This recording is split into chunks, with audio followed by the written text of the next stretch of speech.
रीना, रीना क्या हुआ बिट्टू को? वह कैसे गिर गई? तुम सो रही थी क्या?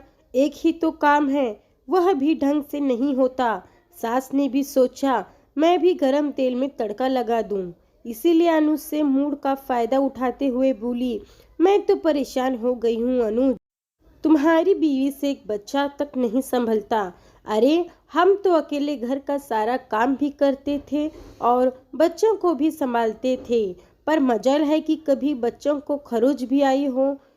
एक ये है महारानी साहिबा, घर का काम ही क्या होता है, कुल 5 लोग तो हैं जिनका खाना बनाना है। फिर भी देखो बिट्टू को आए दिन चोट लगती रहती है।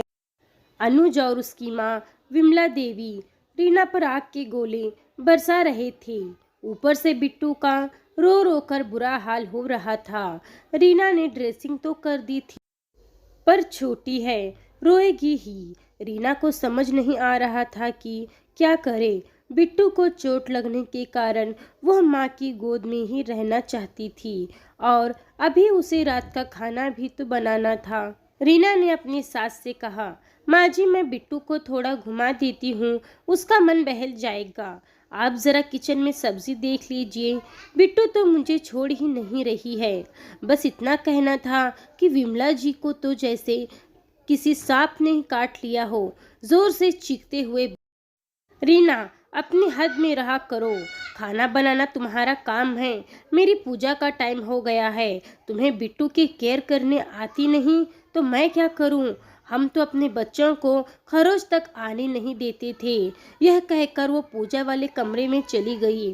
अनुज को भी टीवी में अपनी पसंदीदा मूवी देखनी थी, इसलिए वो भी वहां से चला गया।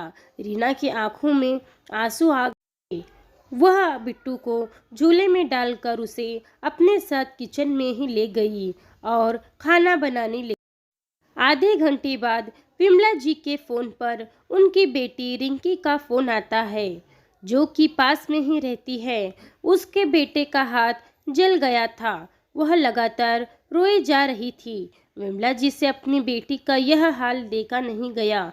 वह अनुज को आवाज देकर बोलती है, अनुज तुम मुझे रिंकी के घर छोड़ आओ, वह बेचारी अकेली कैसे संभालेगी। मेरे जाने से उसकी थोड़ी मदद हो जाएगी, और हाँ हो सके तो तुम भी थोड़ी देर वहीं रुक जाना। यह सुनकर अनुज अपने माँ के बदले तेवर देखकर चौंक जाता है।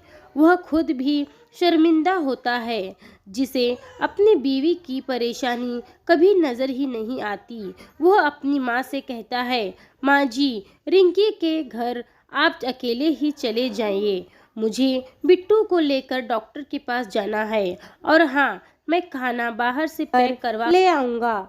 दोस्तों आपको ये कहानी कैसी लगी हमें कमेंट करके ज़रूर बताएं।